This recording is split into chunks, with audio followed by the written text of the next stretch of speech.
Want some of my fries?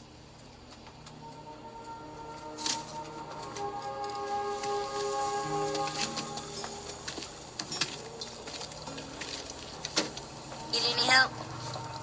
No. I got you! No, you didn't! Not you! You didn't! I got you! I came right here! Got you! No, you didn't! I told you I would! Not you! We're not gonna make it, are we? I came right here! People, I mean. It's in your nature to destroy yourselves. Yeah. Major drag, huh? Break it up for a ring both your necks. Come on. Shalom, shalom, Shabbat shalom. In Matthew chapter 18, the disciples asked YHWH, who is the greatest in the kingdom of heaven? Being answered to, except ye be converted and become as little children.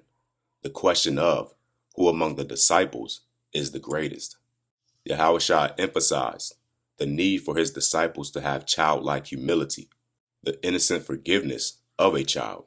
YHWH's recognition of greatness is not achieved through power and status, but greatness in the kingdom of heaven is achieved by humility and dependence on the Most High, encouraging the disciples to adopt characteristics of children or a little child, all the while protecting those from harms or leading astray followers within the Most High with childlike faith.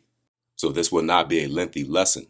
Instead, I, myself, would like to share another example of this form of conflict. So with the Most High's permission, the lesson titled, Beginning Before. Let's begin.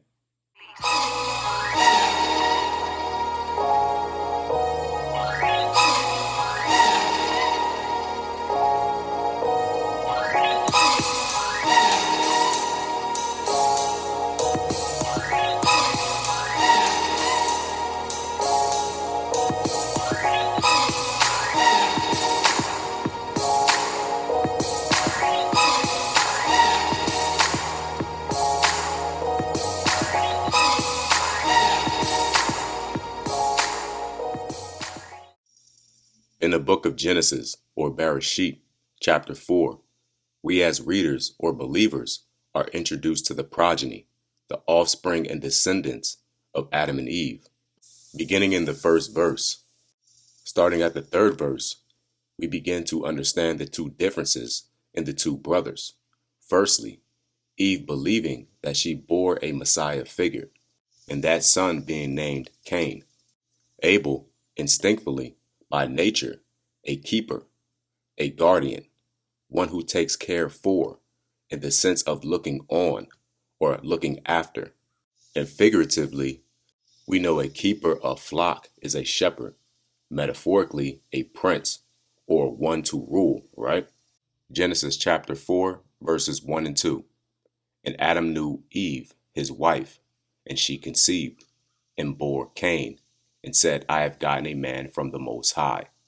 And she bore again his brother Abel, and Abel was a keeper of sheep, but Cain was a tiller of the ground. We read examples of a shepherd being a prince or someone to rule, and it's most expressed in the popular highlighted psalm, which is a psalm of David, Psalms 23. Yahweh is my shepherd, I shall not want, to nourish and to feed, lead in righteousness. Cain being the tiller, but earlier we saw Eve appointing Cain as a man of the Most High.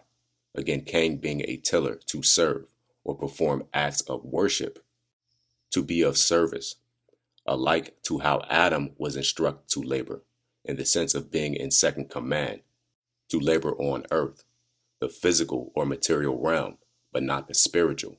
And we find that in Genesis 2 and 5. And in the process of time, it came to pass that Cain brought the fruit of the ground, an offering to the Most High. Verse 4. And Abel, he also brought of the firstlings of the flock, and of the fat thereof.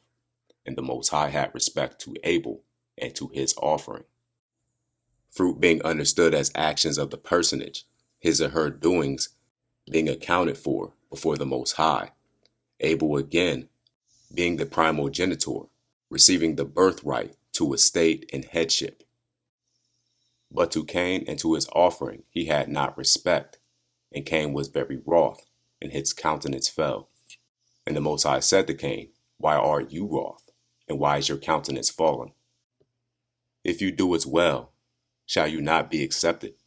And if you do as not well, sin lieth at the door, and to you shall be his desire, and you shall rule over him.